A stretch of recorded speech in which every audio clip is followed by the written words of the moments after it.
Para la organización del 22º Simposio de Alergia Respiratoria y Clínicas de la ciudad de Cartagena, de Clinalergias. Es motivo de orgullo desarrollar este conversatorio para ustedes, pediatras, neumólogos pediatras, neurólogas pediatras, que veo por acá también, expertas en sueño. Mil gracias por acompañarnos en esta mañana. Hoy tenemos el inmenso placer de estar con Manuel Soto. Uno podría decir que Manuel no necesita presentación, pero yo sí quiero resaltar algunas cosas súper importantes de Manuel. Ante todo, Manuel, gracias por estar con nosotros en Colombia, por esa exposición, por ese cariño y por continuar el legado, extender el legado de tu papá, a quien también llevamos en corazón. Manuel Soto es neumólogo pediatra, es epidemiólogo clínico. Actualmente se desempeña como el coordinador y jefe de la sección de neumología pediátrica del Hospital de Niños de Costa Rica. Hizo su formación en Australia. Es profesor de la Universidad de Melbourne actualmente y por sobre todo es un gran investigador y es la cabeza del grupo REACH en este momento. Si revisan un poquito todo el quehacer de Manuel Soto, se encontrarán a nivel de Google Scholar, de PubMed, todas las publicaciones que tiene, particularmente relacionadas con estas inequidades en lo que es el asma, el manejo del asma en niños en países de medianos y de bajos y medianos ingresos. Al menos 6 documentos de él están relacionados con esto, de ahí la experticia que consideró el comité organizador para hacer este conversatorio. De tal manera, Manuel, que de nuevo nos sentimos honrados, pero sobre todo gracias por escribir a nombre de nuestros niños de Latinoamérica, donde probablemente las guías, y lo hablábamos 2 minutos antes, las guías GINA, las guías GEMA, las guías internacionales australianas, ahora la que nos contaron ayer de México, probablemente en muchas oportunidades no tienen en cuenta estas inequidades de países de bajos y medianos ingresos.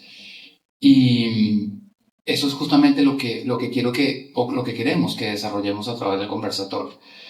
No sé si quieres adicionar algo antes de presentar unos datos interesantes. No, yo en realidad agradecerte mucho, Ran, y al comité organizador. A mí, la verdad, esta invitación para mí fue muy especial. De hecho, el doctor Escamilla habló de esta invitación hace unos años.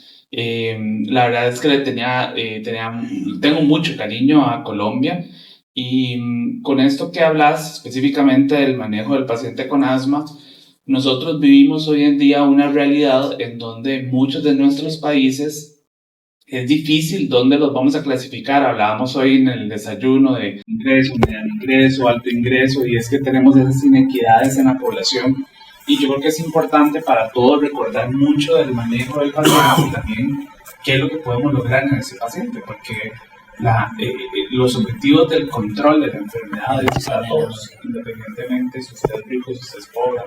Entonces ahí es donde tenemos que trabajar en esta parte. A mí me seduce de verdad muchísimo toda esta información que ustedes han logrado, ese consenso, por ejemplo, que hicieron con 57 expertos a lo largo del globo, incluyendo, hay que mencionar que está Yumi de Baker en Bucaramanga, también ese consenso de esos 18 puntos que los tocaremos más adelante, pero me parece importante porque es el que hacer, o sea, es la virtud que tiene que hacer un pediatra, un familiarista, un médico general y por supuesto nosotros como neumólogos.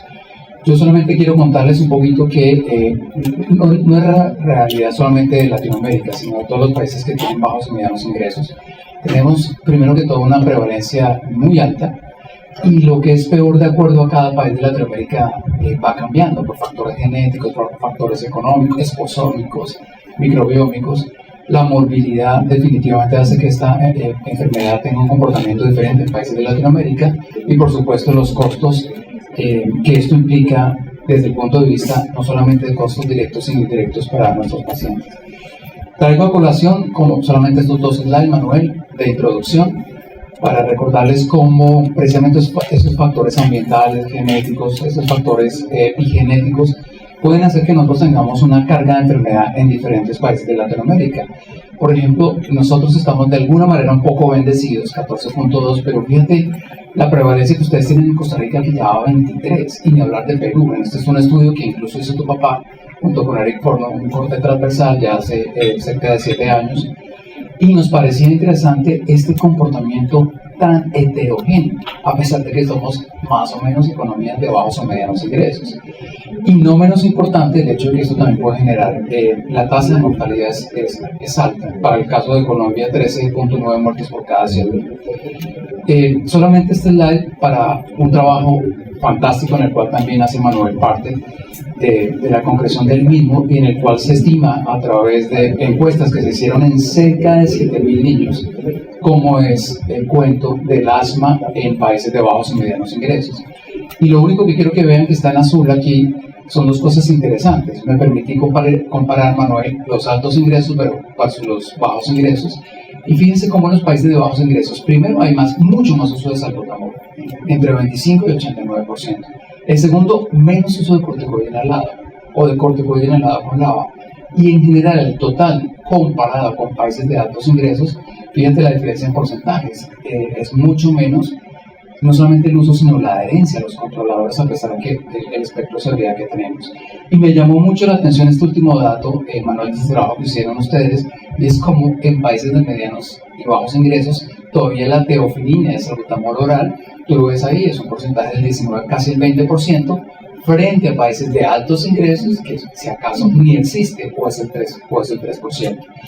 En resumen, este estudio lo que nos muestra son tres cosas importantes. La primera es que el hecho de ser latinoamericanos nos incrementa en casi 2,5 veces más no tener un asma severa. En segundo lugar, que de todos los pacientes pediátricos en Latinoamérica que deberían estar recibiendo corticoides, solamente el 44.8% actualmente lo están recibiendo, o sea que tenemos una oportunidad del 60% enorme, que es lo que nos va a enseñar cómo lo logramos. Y finalmente, tienen asma no controlada el 40.1% de nuestros niños de bajos y medianos ingresos. Yo creo que estas cifras definitivamente ilustran, Manuel, por qué estamos acá.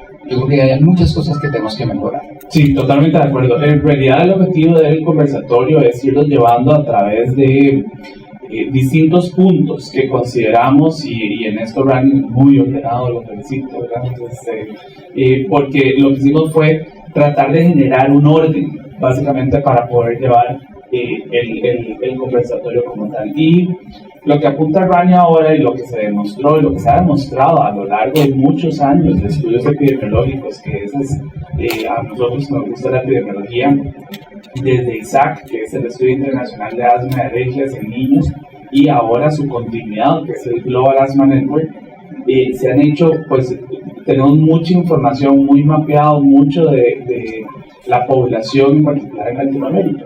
Y si bien es cierto, dijiste que somos países que todos podemos compararlo, porque analizando lo de bajo y mediano ingreso de Latinoamérica, casi que todos los países somos de mediano ingreso, somos países muy diversos, somos muy diferentes, cada uno tiene características distintas. Hablabas, por ejemplo, Perú. Entonces, Perú tiene gran disparidad de población. Hay una población todavía muy alta que usa fuentes de contaminación como fuentes de energía. Y además de eso, es una población que el acceso a los medicamentos no siempre es tan regular. Costa Rica, por ejemplo, tiene otro aspecto, que nosotros tenemos una gran biodiversidad. Entonces, la cantidad de flora y fauna que tenemos nosotros, por eso somos un país tan alérgico. Y volcanes, ¿no? Bueno, y ahora los volcanes, como vamos a ver. Entonces, sin duda alguna, en Latinoamérica se da esta triada que para mí es importante para entender muchas de las dificultades para lograr el control, que es el bajo nivel socioeconómico, que impacta sin duda alguna el control, los factores de riesgo, como lo vamos a ver ahorita, y los distintos sistemas de salud.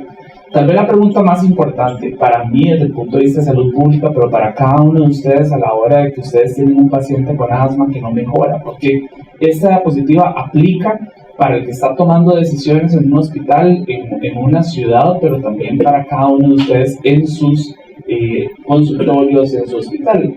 ¿Por qué este paciente con asma no mejora? La primera pregunta hay que hacerse es si realmente tiene asma. Siempre hay que cuestionarse el diagnóstico, o si tiene asma y algo más. Porque yo siempre digo, el hecho de que uno tenga pulgas no quiere decir que uno va a tener piojos. Entonces es algo que es importante tomar en cuenta. Y a partir de ahí, la mala técnica a la hora de administrar los medicamentos, la adherencia, que es un factor, como lo contaste ahorita, es muy cierto, la adherencia en enfermedades respiratorias muy baja, porque la gente no le tiene tanto miedo al tema del asma, ¿verdad? Son muy adherentes, por ejemplo, al tratamiento anticonvulsivante. Ahorita que dijimos que hay una neuróloga en el puesto, ¿verdad?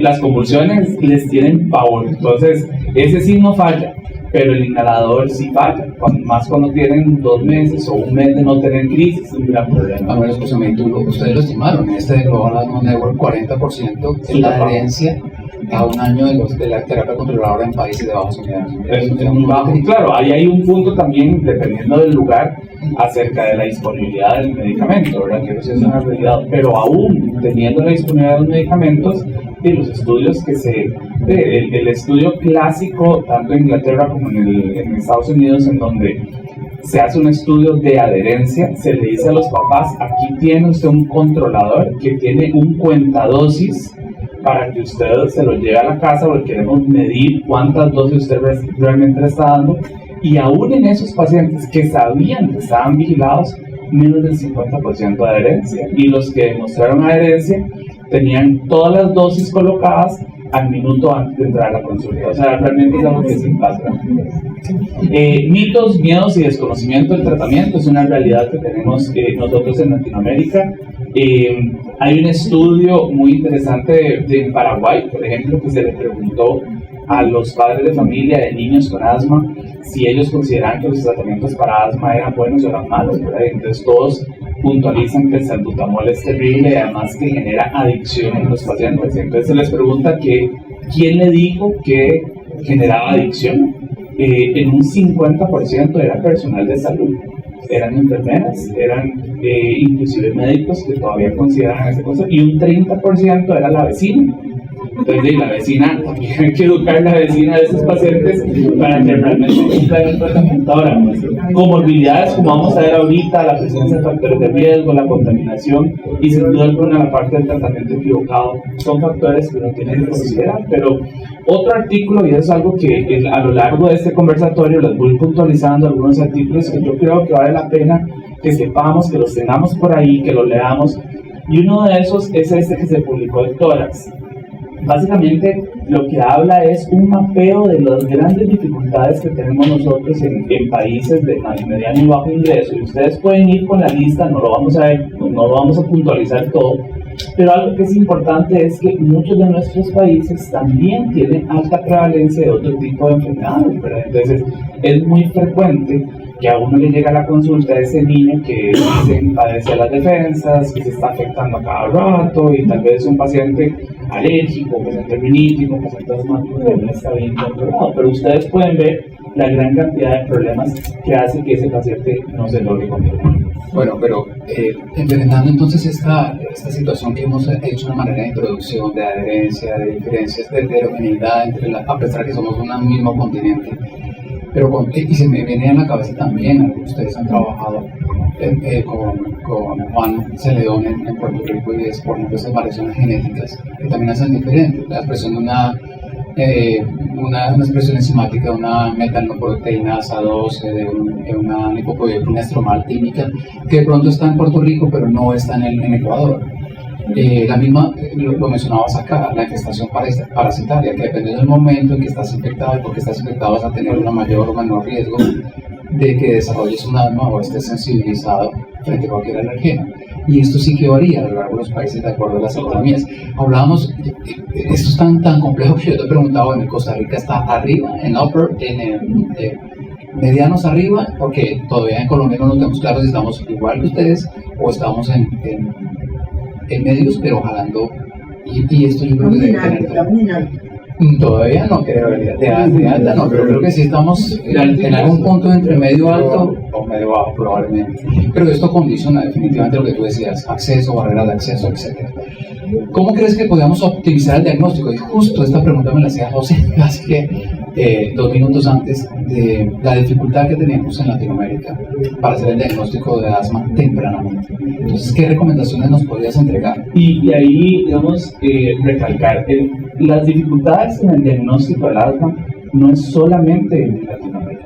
Sin duda, los países que más problemas en el reporte de asma tienen, por ejemplo, son los países en sudeste de Asia o eventualmente los países africanos, y mucho por la combinación de muchas comorbilidades, ¿verdad? Neumonía, tuberculosis, HIV y muchas otras que pueden eventualmente generar problemas. Ahora, algo, y tal vez yo creo que es un mensaje que puede ser muy simple, pero al final cuando uno lo analiza es un mensaje que realmente es muy profundo. Si yo hago un diagnóstico incorrecto, el manejo va a ser inadecuado.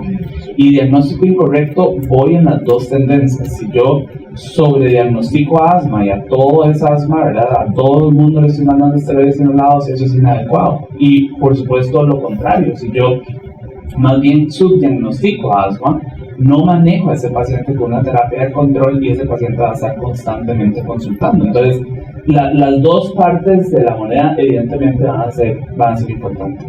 Este es otro de los artículos que les comento. Este artículo lo publicamos hace unos años con Adnan Kustovic, básicamente cómo organizar conceptos para el adecuado manejo y desarrollar algún tipo de estrategia. Y en este diagrama que hicimos para el artículo, que básicamente es cómo podemos hacer un programa de asma que sea útil, vean que la parte más importante es mejorar el diagnóstico, o sea, confirmar diagnóstico. Esto va a ser fundamental para el manejo de este tipo de condiciones.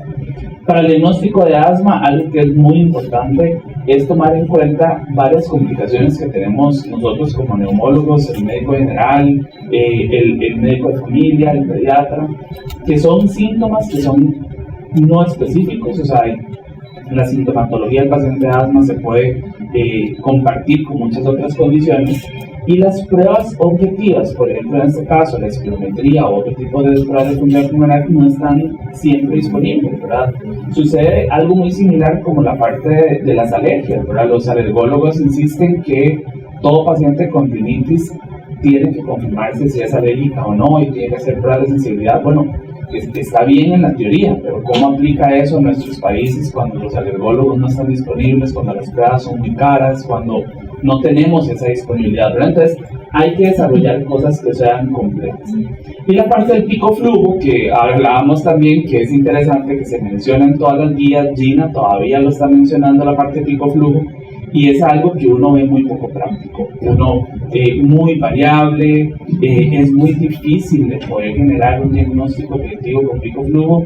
No digo que no se use, nosotros al menos se nos acumulan las cajas de pico flujo, porque la verdad es que desde el punto de vista práctico nosotros no lo usamos, pero ahí tal vez un médico general que no tenga espirometría en un lugar específico, que haga un buen entrenamiento de pico flujo, qué utilidad le puede tener, y ahí sí va a depender, pero no estoy seguro que sea la mejor manera. Manuel, gracias. Yo quería interrumpir un segundo en esa parte del pico flujo, porque cuando José me contó que íbamos a hacer el conversatorio por razones ajenas, que tu papá no está acá por el viaje de tu hermano, sí quería hacer yo la pregunta del pico flujo de por qué sigue apareciendo en Gina, y tú acabas de dar una razón que es suficientemente válida.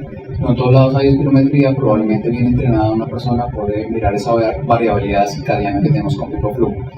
Sin embargo, nosotros tenemos un problema, y es que como hay que hacer mediciones un poquito extensas, cuando veíamos a las mamás esperando en consulta, por lo menos en el hospital militar mandamos a la residente, vaya, mire a ver qué está haciendo la mamá, y la mamá estaba imputando datos, es decir, se le había olvidado hacer la frecuencia de las mediciones, estoy hablando hace muchos años cuando usaban el pico.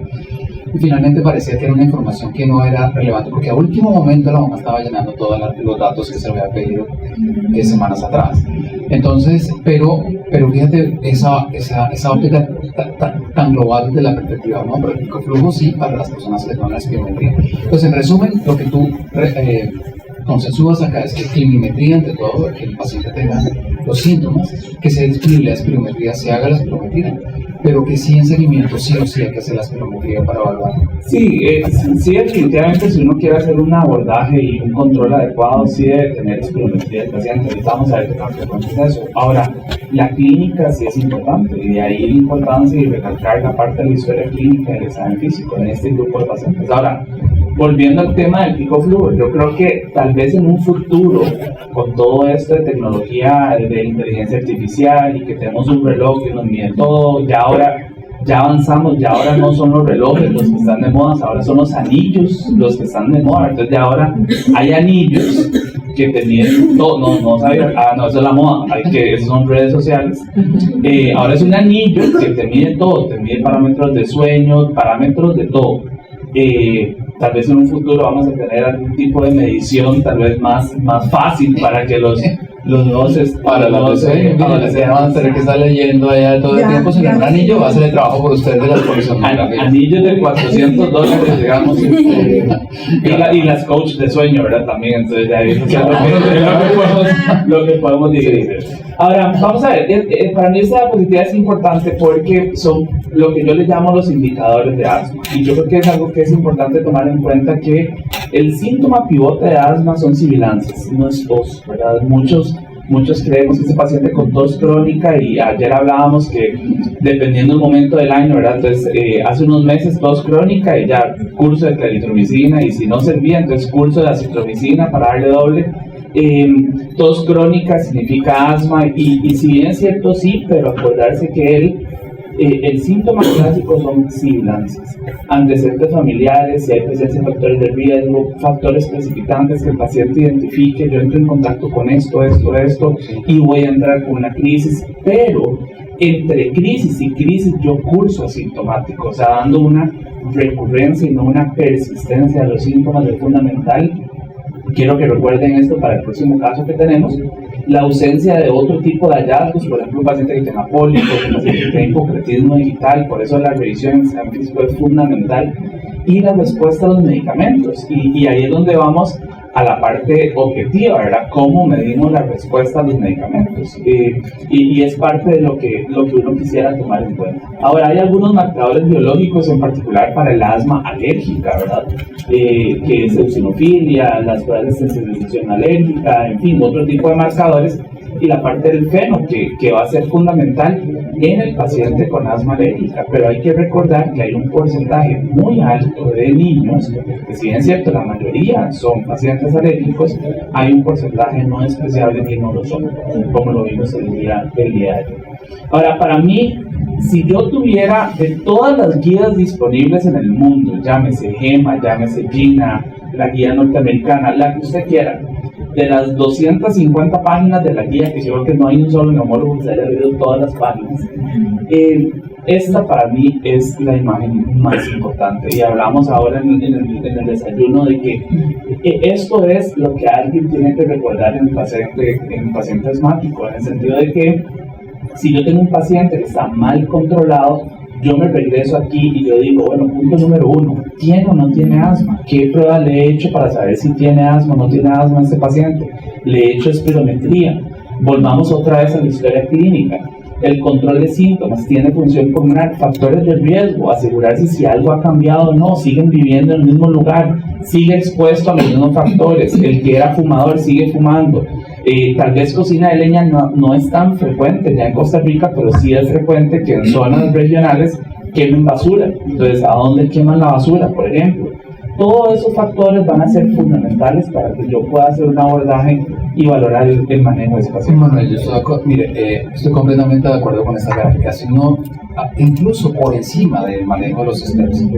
Yo creo que si una persona, un pediatra, un familiarista, cumple a cabalidad la ejecución de cada uno de estos tres dominios en su quehacer asistencial, seguramente vamos a tener un mejor control. Solamente quiero hacer una pequeña referencia cuando estamos con nuestras estudiantes de pre, posgrado y de fellow. Les decimos de una manera muy juiciosa: usted que solamente está 2 meses, dígame qué no hacemos, porque no ve que en el caso de Betty y yo, qué no hacemos de lo que recomienda esta gráfica.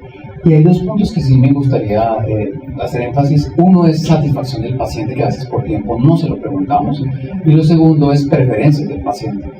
Pero, como decimos aquí en Colombia, juradito por Dios, y sé que muchos programas lo hacen igual, el resto de cosas se cumplen.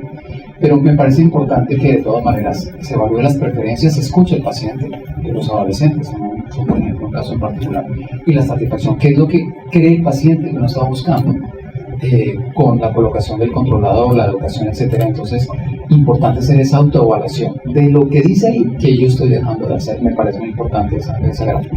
Ahora que dices eso, me río porque un estudio muy sencillo, y yo sé que aquí hay también estudiantes o residentes Un estudio muy sencillo que hicimos precisamente en Costa Rica cuando yo regresé a Australia es que yo veía que las consultas eran muy rápido, y el nivel de población que uno ve particularmente a nivel de hospitales nacionales no es necesariamente un personal totalmente educado. Habrá alguno que sí, pero no todos.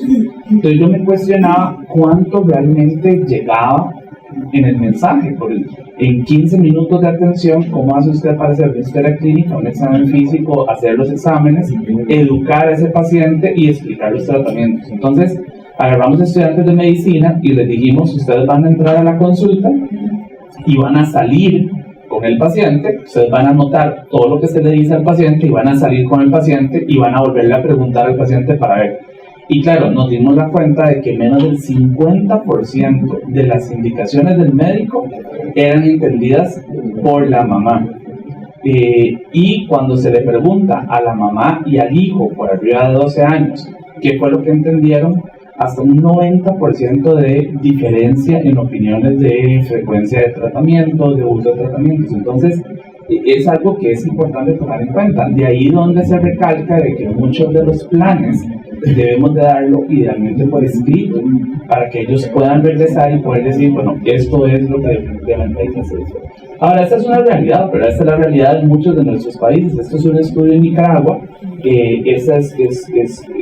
Son condiciones en las que muchas veces viven nuestros pacientes que uno tiene que detectar, y en este estudio básicamente lo que hicieron era ver cómo podían ellos mejorar la detección del paciente asmático, la detección del paciente que dijera basado en algo que ese paciente tiene que venir a consultar. Y ellos desarrollaron un cuestionario, y con ese cuestionario se observaron a raíz de una serie de preguntas, muchas de las que nosotros conocemos de los estudios epidemiológicos, lograr la diferencia entre paciente asmático y no asmático. Entonces sí hay cuestionarios que están disponibles. Evidentemente, todas las preguntas que nosotros hacemos, la sintomatología que tiene el paciente, cuándo tiene la sintomatología, qué afectación tiene en su calidad de vida, va a ser fundamental a la hora de tomar decisiones sobre el tratamiento y sobre el control de este paciente. Y esto es lo que sucede en la realidad de nosotros, ¿verdad? De que hay un porcentaje muy alto, en particular niños, que no tienen atención pulmonar, ¿verdad? Casi un 65% de los pacientes asmáticos no tenían función pulmonar. Entonces, a pesar de que cada vez la tenemos más disponible, ¿no? Claro, que es una herramienta más disponible, y ahora con las nuevas, otra vez, técnicas, por ejemplo, el ChatGPT, uno puede poner el resultado de la prueba de función pulmonar y ya no ocupas un neumólogo que te la interprete, o puedes ponerla y hay cierta interpretación, claro, con todo cuidado como herramientas, ¿verdad?, que tenemos. Ahora, sí quería traer a colación nada más para que vean ustedes la importancia de la espirometría a la hora de nosotros analizar los pacientes, y es un caso.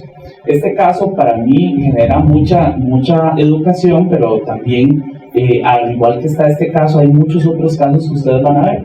Este es un chico de 10 años que llega a mi consulta básicamente porque tiene 6 meses de ser aparentemente asmático. Inicia con sintomatología respiratoria 3 meses antes de consultar por primera vez al hospital con síntomas de asma, dificultad respiratoria, tos, sibilancias, mucha limitación al ejercicio, a la actividad física. Era jugador de fútbol y mucha limitación a la hora de hacer actividad física. Y el paciente viene a mi consulta después de haber ido 2 veces al servicio de emergencias, haber estado con tratamiento preventivo, había ido a donde otro colega que le había puesto tratamiento combinado y aún así el paciente no mejoraba. Entonces lo que hicimos fue hacerle una espirometría aprovechando la edad, que ya es algo que se puede hacer. Y lo que llama mucho la atención, para los que lo ven acá, pueden ver las cifras de la espirometría de arriba, que en realidad se veía como una espirometría normal. Pero a la hora de uno ver la espirometría, vean cómo se corta completamente la curva a nivel de la expiración, y también no tenemos una curva inspiratoria completa. Un patrón de cajonamiento, de fusión circularidad. Correcto. Entonces, este paciente lo citamos al día siguiente para hacerle, primero pregunté si tenía radiografías de tórax. En servicio de emergencias le habían hecho 2 radiografías de tórax que habían sido interpretadas como normales. Esta es la radiografía de tórax que había sido interpretada como normal en 2 ocasiones, y ya todo el mundo, ¿verdad?, vio evidentemente la obstrucción que tenía desde la primera consulta, ¿verdad? Vean cómo hay un desplazamiento de la vía aérea acá, de la columna de aire, un desplazamiento por esto que vemos acá. Inmediatamente al día siguiente de conocerlo, le hice la broncoscopía y como ustedes pueden observar, tienen una compresión extrínseca de la tráquea con prácticamente un 90% de la vía aérea obstruido. Y claro, ese paciente de manera curiosa, cuando se le dan los broncodilatadores, más bien empeoraba, porque lo que estábamos haciendo. Y no mejoraba con los ciclos corticoides. ¿Y qué era? ¿Era una compresión excesiva para un anillo vascular? Era un tumor miofibroblástico que se le hizo una resección. Y esta es su curva posterior a la cirugía, su placa de tórax posterior a la cirugía, donde ya no vemos la compresión, y el asma se le curó, ¿verdad? No puede usar ningún tipo de tratamiento. Aquí podemos decir que el asma la curamos. Vean, yo creo la importancia, nuevamente, yo soy, como se lo dije ayer, yo soy muy práctico, yo soy muy realista. Yo no voy a pretender que todos los pacientes con asma a nivel de medicina general, que en la buena teoría son la mayoría, deban de tener espirometrías en cada consulta. Pero sí el paciente que logra hacer un esfuerzo de espirometría, hoy en día reconocemos la importancia de conocer cómo está la función pulmonar de esos pacientes. Lo dijiste muy bien ayer con la evolución del EPOC. Sabemos que el EPOC que empieza en la niñez, número 1, son estos prematuros, pero un porcentaje alto son pacientes asmáticos mal controlados. Entonces es importante saber cómo está ese paciente. Ahora, sí, definitivamente el paciente que no mejora, el paciente que no está respondiendo al tratamiento, hay que hacer sí o sí una espirometría y vean los hallazgos que puede haber tenido. Algo que me pareció súper divino es que en la placa mira una buena prueba de diagnóstica de cómo funciona, además confirma, bueno, claro que ya tenían confirmación endoscópica, pero miren la posición de la tráquea, completamente normal. Correcto. En la anterior estaba teniendo una desviación a la izquierda que eso no está permitido. Esta es la placa una rectificación de la tráquea. Una rectificación completa y esta es la previa. Que tienes una concavidad a la izquierda ahí. Y ese es el asunto, ¿verdad? Entonces, ¿qué era lo que hacían los médicos? Es un paciente con asma, lo que hacían era ver el pulmón.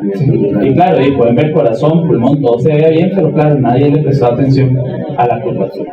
Ahora, esta es básicamente la guía de GEMA, ¿verdad? Donde ustedes pueden observar, y nuevamente volviendo al tema, la función pulmonar y tal vez las pruebas objetivas que tenemos, es cómo en la misma guía, en los cuadritos grises, son los que nos recomiendan, si ustedes tienen este paciente con este patrón, pues sí, el asma es probablemente la causa, vamos a darle un tratamiento y vamos a darle seguimiento. Y entonces ahí tenemos la respuesta a broncodilatadores, la definición de un patrón obstructivo, el óxido nítrico, eventualmente las pruebas de broncoconstricción, que van a ser importantes a la hora de evaluar este grupo de pacientes. Manuel, hay un tema que nos preocupa siempre. De hecho, hay publicaciones en donde se aduce que la contaminación puede estar explicando un aumento de la prevalencia de asma, particularmente en bajos y medianos ingresos.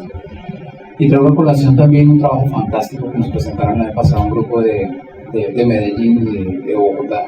Es el primer trabajo que yo conozco que se hace de esposómica, relacionado con movilidad respiratoria, incluyendo infecciones y asma.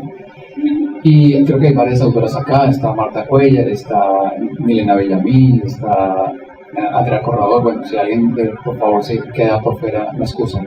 Pero es un trabajo bellísimo donde trata de explorar esa asociación de contaminación, pero no de una manera simplística, sino la van desagregando en, por ejemplo, la contaminación que yo tengo frente a mi casa, el número de parques que tengo frente a mi casa, las condiciones meteorológicas, cómo es la disposición de basura, entre otros, etcétera, que finalmente lo que concluyen es, mire, esto de la contaminación es muy complicado en niños, no solamente en asma, sino en cualquier otra enfermedad crónica o aguda, y le dan una carga que puede ser entre el 65 y 95% de explicación de contaminación o de sus variables a la mala evolución de enfermedades respiratorias en niños o de carga de enfermedad.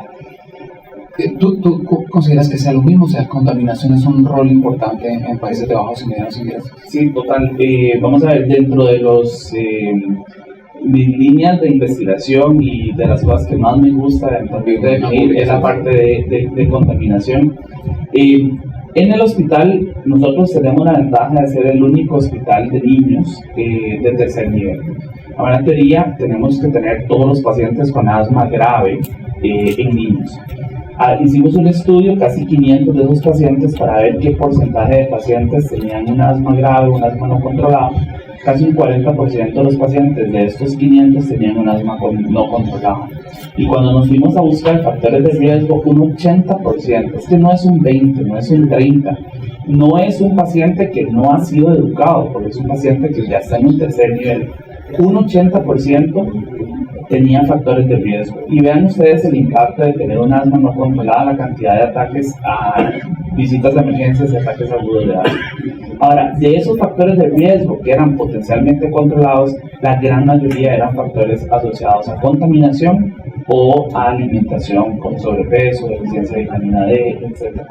En Costa Rica tenemos grandes problemas, principalmente, ácaros, como es en general en nuestros países tropicales, la humedad con el moho y hoy en día la parte de la contaminación, pero no se nos puede olvidar que contaminación implica todo, ¿verdad? Implica contaminación biológica, contaminación natural, por ejemplo, la parte de los volcanes, y la contaminación a nivel de las fábricas. Ahora, la realidad de nosotros, sin duda alguna, en la parte de alergias, son estos tres, que es ácaros, moho y las cucarachas. Y también la realidad de muchos de ustedes aquí en Colombia, que hay un estudio de ellos también que demuestra básicamente el rol que tiene la parte de los ácaros y este tipo de contaminantes aquí en Colombia. Fumado, nosotros gracias a Dios instauramos unas políticas de salud pública de fumado en el 2018 y bajamos la prevalencia de fumado a menos de un 10% de la población, que es de las más bajas a nivel mundial. Por ejemplo, Argentina, Chile tiene prevalencia de fumado alrededor de un 40%, es muy alto.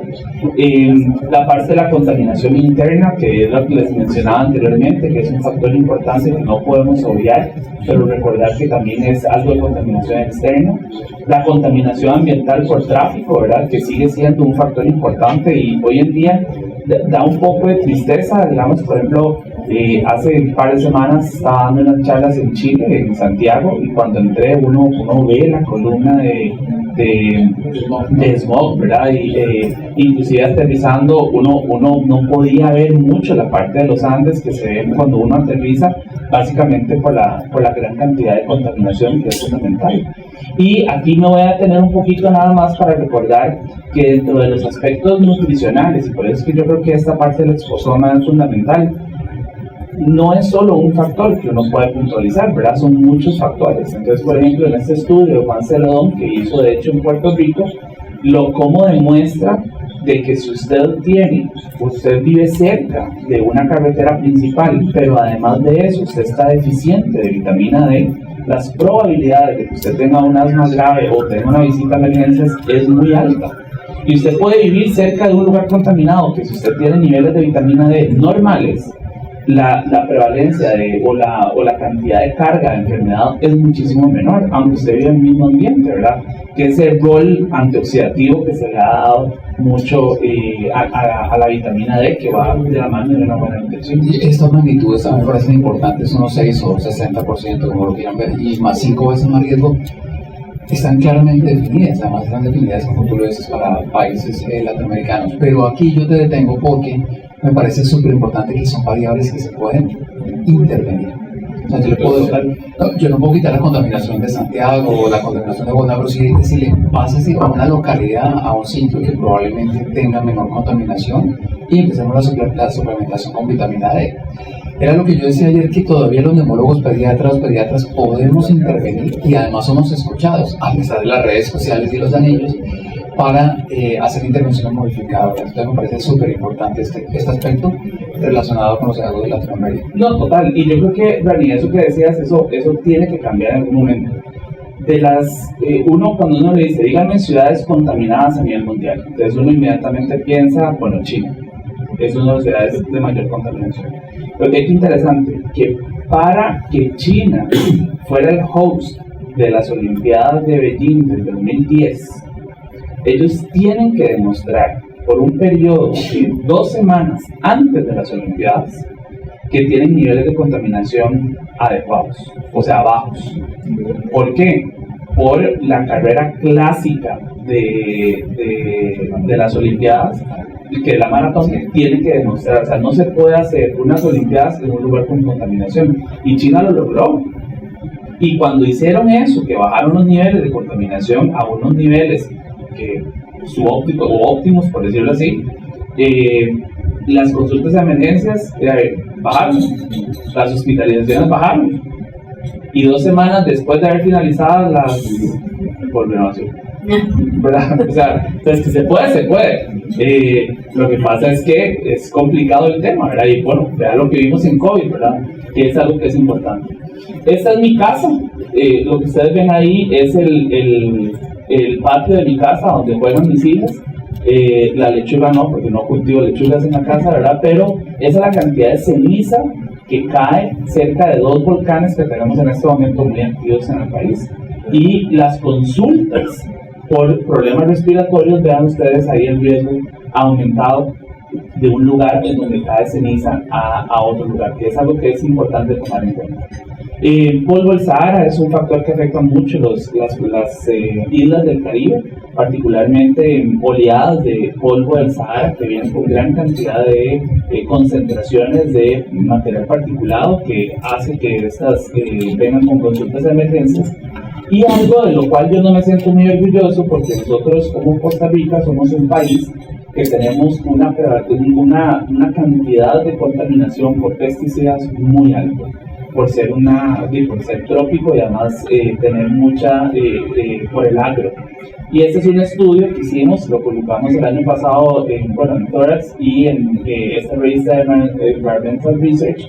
Básicamente hicimos un estudio de seguimiento del impacto de contaminación masiva que se hace en esta región, que es una región principalmente bananera, exposición de madres embarazadas, y seguimos a los niños al nacimiento, y bueno, ahorita ya los chicos tienen 8 años y seguimos, y vean que en toda la altísima asociación de sibilancias, de neumonía, de infecciones y de inflamación en este grupo de pacientes que fueron altamente expuestos. Entonces, sin duda alguna, respondiendo a tu pregunta, claro, la contaminación es un factor fundamental y es algo de lo cual nosotros estamos bien expuestos en la comunidad.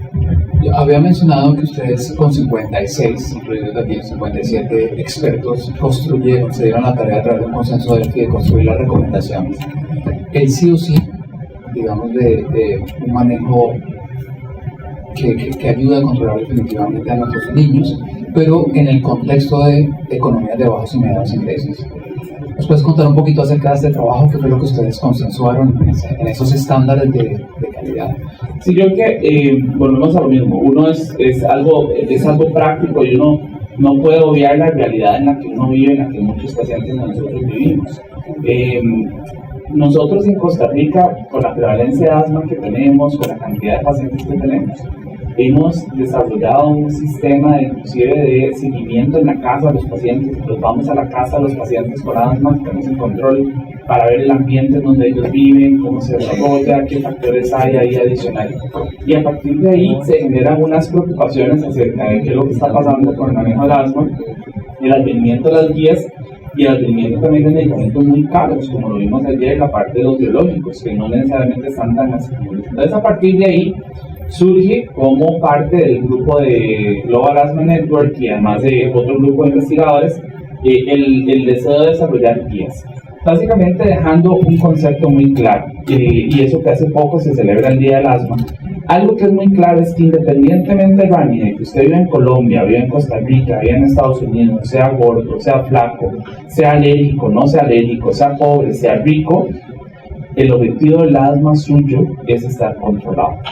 Tener una buena calidad de vida, tener curados de función pulmonar normales, porque ya vimos ayer en tu charla el impacto que tiene la mala función pulmonar, y que estos niños tienen que tener una buena calidad de vida. Entonces eso es algo que hay que definir.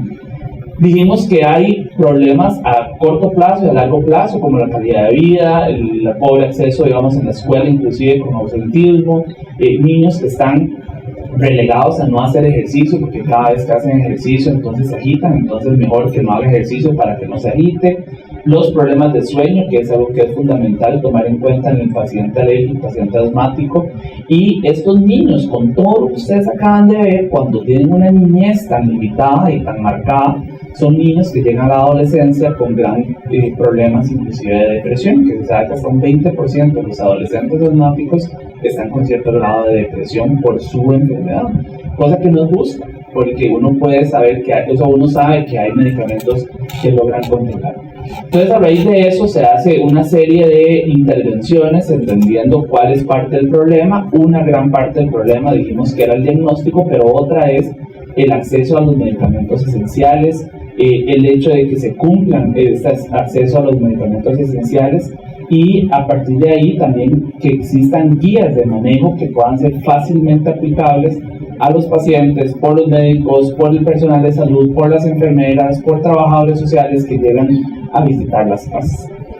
La prevalencia de factores ambientales, como dijimos anteriormente, pero la parte de la organización, que para nosotros es un gran problema en Latinoamérica, y la parte de la disponibilidad de los medicamentos. Hay lugares en donde el costo de los medicamentos puede ser inclusive lo que gane una persona en una semana. Entonces la gente va a preferir comer que usar tratamientos, y es totalmente justificable. Lo mostramos en Asthma Global Network, ¿no? Como las economías que tú tienes acceso al salbutamol oral o a la teofilina, eso es indispensable para nosotros, pero no, de alguna manera en diferentes regiones, incluso de Colombia o de Perú, de Guatemala, no son ajenos a eso, que no tengamos disponibilidad o que hay una barrera física de acceso tanto a la evaluación asistencial como a la consumición de medicamentos, y ni hablar de pruebas de Sí, correcto. Ahora, este es un estudio que hicimos hace unos años. Básicamente nosotros en Costa Rica, en la Seguridad Social, tenemos disponible solamente la beclometasona. Hasta hace muy poquito tuvimos acceso inclusive a la fluticasona. Y una de las cosas que es importante tomar en cuenta es que nosotros, cuando salían publicaciones de mortalidad por asma, de que en Inglaterra se muere adolescentes por asma, uno decía, qué raro, yo eso no lo veo en Costa Rica. ¿Qué es lo que está pasando que nosotros no lo vemos? Y eso que nosotros no tenemos acceso en la Seguridad Social a medicamentos costosos, a tratamientos combinados, por ejemplo. Entonces decidimos hacer este estudio, y básicamente aquí hay dos puntos que son muy importantes. Nos fuimos al 97 por ahí, que fue cuando empieza a publicarse los estudios de Isaac. Entonces, ¿qué fue lo que hizo Isaac? Básicamente Isaac puso en el foco de mira a la gente. Vean, el asma es una enfermedad importante. Y es una enfermedad importante, sí, en países ricos, pero también en países que no son ricos, porque en aquel momento para nosotros mucho eran problemas infecciosos. Entonces, a partir de ahí se genera una serie de reconocer cuáles eran factores. Ayer hablábamos en la cena de que yo todavía soy de la época en donde mis profesores fumaban en la oficina, ¿verdad? Donde uno entraba y el profesor estaba fumando, y llegaba el paciente y fumaba el profesor y fumaba el paciente, ¿verdad? Y uno no fumaba, pero se fumaba lo que estaban votando. Entonces yo soy todavía de esa época. Claro, en esos años empieza a definirse una serie de factores y la importancia de evitar esos factores. Ahora, en Costa Rica se da un tema muy interesante, que es a partir del año 2003-2004 se da la liberación de la beclometasona al médico general para el control del asma. O sea, previo a eso, solo el pediatra o el internista o ya el especialista podía utilizar beclometasona. Entonces, ¿cuál era la herramienta en aquel momento para el control del asma? La teofilina, el salbutamol. Y la teofilina sí funcionaba, pero la gente no lo usaba por la cantidad de efectos secundarios. Entonces, ¿qué era lo que pasaba? Que no se lograba. Cuando se libera la beclometasona para el uso del médico general en el país, vea lo que sucede con el uso de la beclometasona. Aumenta de manera significativa, básicamente por la educación que se dio. Y vean la prevalencia de disminución en hospitalizaciones.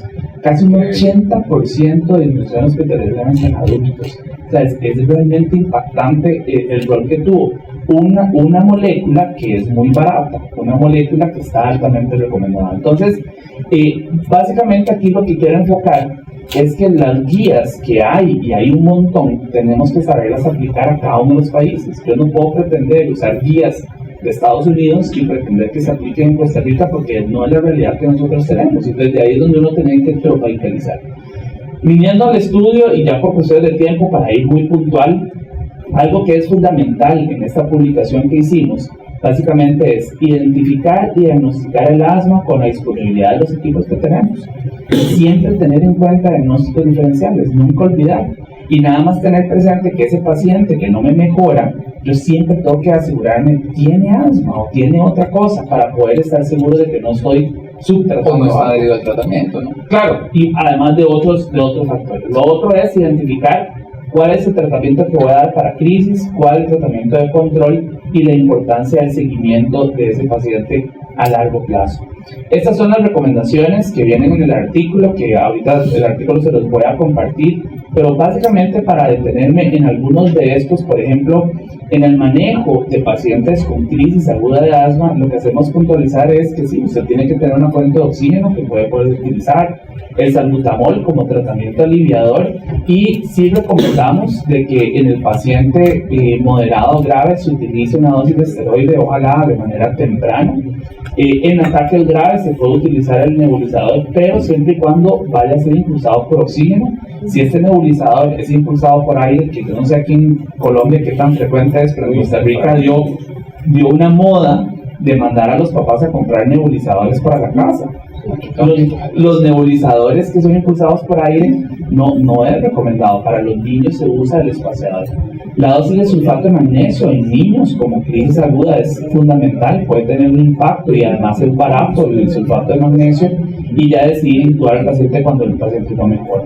Pero lo que es control, sí es importante que todas las personas deben de recibir educación. Tenemos que educar a los pacientes. De alguna manera hay que buscar esa educación, ya sea conmigo, ya sea la enfermera, desarrollando videos, con TikToks. Yo no sé si vos tenés TikTok, ¿verdad? Pero yo no tengo TikTok. Máximo Instagram. Pero aquí hay unas excelentes. Yo sé que son muy fuertes las colombianas en redes sociales, y los colombianos también son fuertes. Yo no. Yo tuve TikTok una semana y perdía tanto tiempo en tonteras que tuve que borrar el teléfono. Ahora yo dije, no puedo seguir perdiendo mi tiempo con esto. Bueno, medicamentos inhalados, o sea, hay que tener disponibilidad de espaciadores o espaciadores caseros y enseñarle cómo hacer los espaciadores caseros. El tratamiento combinado en los distintos grupos, si es que hay disponibilidad de esto. Y recalcar que el uso de salbutamol y el abuso de salbutamol puede tener efectos secundarios importantes. Manuel, yo por cuestiones de tiempo creo que nos toca cerrar acá para dar la oportunidad de 10 minuticos porque estamos volados ya pues de tiempo. Pero yo si te puedo devolver por favor 2. Yo, si fuera estudiante o si quiero saber un poquito más de asma en bajos, el que hacer, el deber ser en asma en bajos y medianos, en países de bajos y medianos ingresos, definitivamente esta sería, así como escogimos en Gina del documento que ustedes produjeron, creo que esta sería la más importante. No me importan las otras 17 páginas que tiene el documento de ustedes, pero que yo pudiera ir chequeando de que estos 18 se están cumpliendo cabalidad. Creo que este es un documento tremendamente valioso. De nuevo, yo le agradezco a nombre de la comunidad de Latinoamérica y por supuesto de otros países que, si bien no están en la región, tienen la misma condición, pero me parece que este consenso que ustedes llegaron no solamente está armonizado a la heterogeneidad económica, social, etcétera, epigenética, sino también que está muy armonizado con lo que es el principio, lo decías tú, del control del asma, desde calidad de vida, conservación de función pulmonar, reducción de exacerbaciones y seguridad de medicamentos. Entonces, Manuel, de verdad, creo que este es lo que, si yo fuera, le tomaría foto, si fuera estudiante, a esto, porque esto es el deber ser desde la asma. Sí, correcto. No hay este es importante también de los otros artículos, no lo vamos a mencionar, pero es uno que también refuerza los distintos fases que tenemos que hacer. Y verás que hoy en la mañana, tratando de buscar algún artículo como para que le dejara, nada más quería terminar con esto para efectos prácticos de ustedes en las consultas. Me gustó mucho cómo hacen este proceso de seguimiento del paciente con asma. Y básicamente lo que dicen es, en cada visita, número 1, como prioridad, evalúe síntomas, control, comorbilidades, adherencia y crecimiento. Nunca olvidar la parte de efectos secundarios y crecimiento. Como punto número 2, en cada visita o cada 2 visitas, al menos alguna prueba objetiva de función pulmonar para ver cómo está ese paciente. Sí tenemos disponible. Punto número 3, o dos, una vez al año, 2 veces al año, ver si hay eventualmente marcadores de inflamación que podamos eventualmente tomar en cuenta. Punto número 4, considerar todos los factores de exposición, nutricionales, psicológicos, pruebas para ver efectos secundarios y otro tipo de educación en cuanto a evitar la parte del fumado. El número 5, defina cuál va a ser el seguimiento que va a tener este paciente. Puede verlo cada 2 meses, puede verlo cada 3, cada 4, no todos los pacientes son iguales. Y el número 6, considere cuáles son herramientas que el paciente puede tener disponible para lograr esa adherencia, para lograr el control, para recordar que tiene una condición de la cual se tiene que cuidar. Y con esto yo terminaría la parte del seguimiento y no sé si dejamos un mini espacio, digamos, para alguna pregunta. Manuel, gracias por tu disposición, por tu conocimiento, por difundir todos esos hallazgos de los excelentes papers que ustedes han publicado. Y José, si nos permites, igual empezamos un poquito tarde, pero si hay 2 o 3 preguntas en el auditorio, yo les paso el micrófono. Yo quiero. Es que, a ver, doctor, una de las observaciones que yo tengo es que no lo digo yo, lo dice la literatura más reconocida. Hasta 70% de las asmas del adulto iniciaron antes de los 5 años. Y la verdad es que eso es lo que vemos nosotros en la consulta nuestra. El niño menor reciente con cuadros broncoobstructivos recurrentes que responde a salbutamol y o a una terapia con esteroides bien planificada, un test de 3 meses, y que no tenga otras condiciones clínicamente diagnosticables, clínicamente, ni siquiera piden laboratorialmente, porque lógicamente en esa ni espirometría, ni feno, de pronto una radiografía tórax única, bien tomada y bien analizada, y el contexto es el cuadro broncoobstructivo, tos y o dificultad respiratoria. Su profesor Peter Phelan también la definía más o menos parecido. Ese es el asma que comienza temprano y que persiste después y que regularmente está asociada con una condición que es más atopía, más frecuencia y o más severidad. En ese contexto, allí es cómo el diagnóstico de asma en ese niño pequeño pudiéramos hacerlo más paciente con cosas distintas a eso. Es una muy buena pregunta y es interesante que a lo largo de los años, cuando a uno le invitan a dar charlas de asma en el paciente lactante, en el paciente menor de 3 años, es muy complicado poder eventualmente objetivizar esa parte del diagnóstico. Y estoy totalmente de acuerdo con usted. En este grupo de pacientes, la parte de una muy buena historia clínica es fundamental, porque ese es un grupo de mucha morbilidad, ¿verdad? Es el grupo que más nos va a consultar, es el grupo que más va a terminar en emergencias, es el grupo que más va a caer internado en los hospitales. Sabemos que un porcentaje alto de esos pacientes no va a continuar con síntomas de asma a lo largo del tiempo, sino que algunos no tienen asma del todo y son más infecciones respiratorias, y ese es el grupo que nada más se va a curar y nunca más va a tener. Hay otro grupo que va a tener algún tipo de remisión y a lo largo del tiempo puede ser que su asma pueda volver. Pero lo importante del control en este grupo de edad es que sabemos que desde tan temprano pueden haber factores de remodelamiento de la vía aérea, y lo que usted no quiere perder es a ese paciente en el que usted puede intervenir y sí le puede cambiar la historia natural, no en curar su enfermedad, pero sí tal vez en evitar que vaya a tener una adolescencia o una adultez ya con una limitación en su vía aérea. Entonces yo estoy totalmente de acuerdo. Ahora, todos los estudios, inclusive las guías, cuando uno ve GINA, enfoca en la clínica, enfoca en pensar en diagnósticos diferenciales y eventualmente evaluar las respuestas del paciente.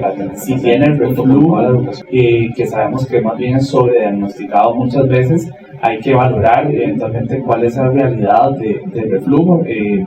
Eso también ha sido toda una moda, ¿verdad? Hace unos, 5 o 6 años la mayoría de nuestros pacientes estaba con bloqueadores de ACE porque el reflujo era muy importante y ya vimos que en realidad hay un sobrediagnóstico con la parte de reflujo. Entonces yo creo que la historia clínica viene a ser fundamental y desgraciadamente pruebas objetivas como es función pulmonar del lactante o inclusive la oscilometría no están todavía disponibles tan ampliamente y todavía hay estudios en donde hay que seguir avanzando para poder definir. Dentro de las pruebas objetivas en el grupo de lactantes, por ejemplo, en la guía del consenso europeo, Seyal Ceglani nos decía que una medición temprana para poder definir si ese paciente con sibilancias recurrentes podía hacer asma era medir los niveles de eosinófilos. Y si los eosinófilos estaban por arriba de 300, ese paciente tenía que ir a un curso de esteroides inhalados. Y claro, ese estudio ella lo hizo en Inglaterra y puede ser que eso valga para Inglaterra, pero ¿cuántos pacientes de nosotros aquí con exposición que tienen a parásitos pueden tener ese grado de eosinofilia y no necesariamente estamos dentro de parte de datos? Entonces hay que ser un poco cuidadosos con ese tema. ¿Alguna otra pregunta para darle a Sueño? Yo tengo uno, Perdón, acá. pero no es tanto de asma, sino que... Pero la pregunta no es de exposoma.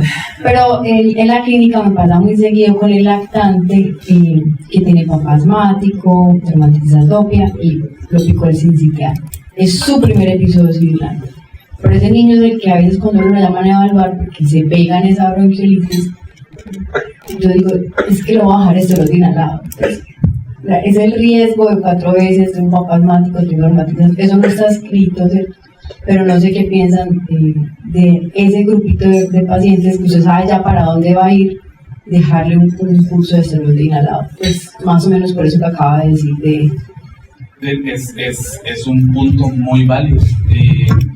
Hay crisis de crisis, hay pacientes de pacientes. Yo siempre le digo a los estudiantes, porque todos los que tenemos estudiantes, por ejemplo a nosotros nos pasa de que los estudiantes que rotan en el hospital de niños de nosotros se van con la idea, por ejemplo, de que la bronquiolitis por virus respiratorio inicial hay que dejarle esteroide inhalado. Y yo siempre les digo, ese no es el mensaje.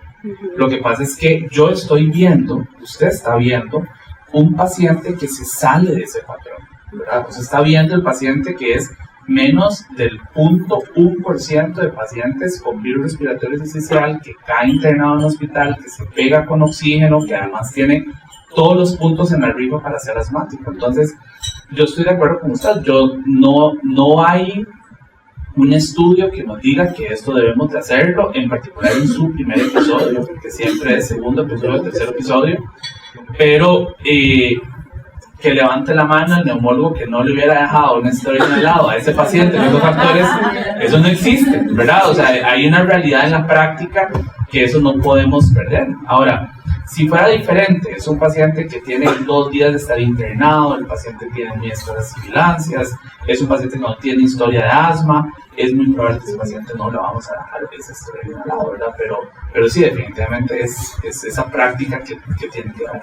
Marti, que nosotros, solamente un comentario de 30 segundos, en Respira estamos haciendo el BIRD Study para tratar de dar respuesta a eso que tú preguntas, con Carlos, con Alejandro Colmenares, con María Paz, tratando de caracterizar un poquito mejor los diferentes fenotipos de bronquiolitis. Y si tenemos, es la hipótesis que nosotros queremos probar, un antecedente del que tú dices, papá alérgico, niño es alérgico, y le pica el rinovirus, a ese nos vamos con salbutamol y damos un ciclo corto de prednisona cuando lo tenemos en hospitalización o urgencias, pero no tanto para reducir la bronquiolitis en ese momento, sino la posibilidad. Tú sabes que el rinovirus particularmente C está asociado a asma. Este niño tenga menos posibilidad de sibilar a futuro y asma. Entonces, de alguna manera, si bien no le damos esteroide inhalado, sí, cuando podemos, y a veces tengo una fortuna de correr siempre molecular, o si la prueba sale negativa para sincitial una prueba rápida, pues uno dice más o menos es que no es sincitial y no está en temporalidad, pero debe ser un rinovirus. Y ahí hacemos una prueba terapéutica con salbutamol. Y si funciona, una prueba muy corta, y si funciona, consideramos darle prednisona. Es algo que tenemos que probar. Vamos a finalizar un reclutamiento en mayo 31 y ya empezamos a mirar cómo nos fue con esa. Eso se refiere a la guía del Ministerio de Bronquiolitis. Ay, y no morir. no, de eso ni hablo. Esa guía nos la apoyó el doctor Rani, ¿cierto? La guía del Ministerio de Bronquiolitis apoya esa. El uso del 2014. Sí, la del 2014. Que si el niño con bronquiolitis responde a beta 2, inicia esteroide.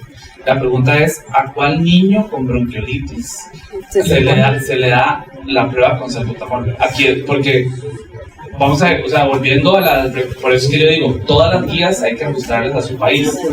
La guía de la Academia Americana de Pediatría prohíbe el uso de salbutamol. Nosotros sí lo hacemos, pero la prevalencia de asma en nosotros, ya lo viste, 20-30%, muy alta.